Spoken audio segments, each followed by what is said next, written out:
Alam mo ba na mas matibay ito sa usual mong CHB because this is rated 1000 PSI. See the details here.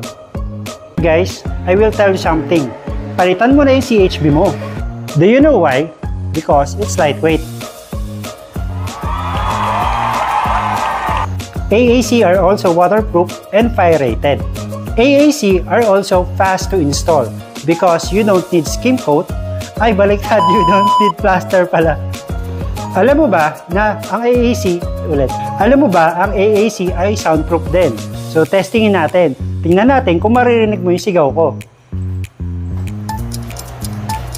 It also has excellent workability. The most important part of using an AAC is that you'll spend less on workers, less materials, less waterproofing, and less installations.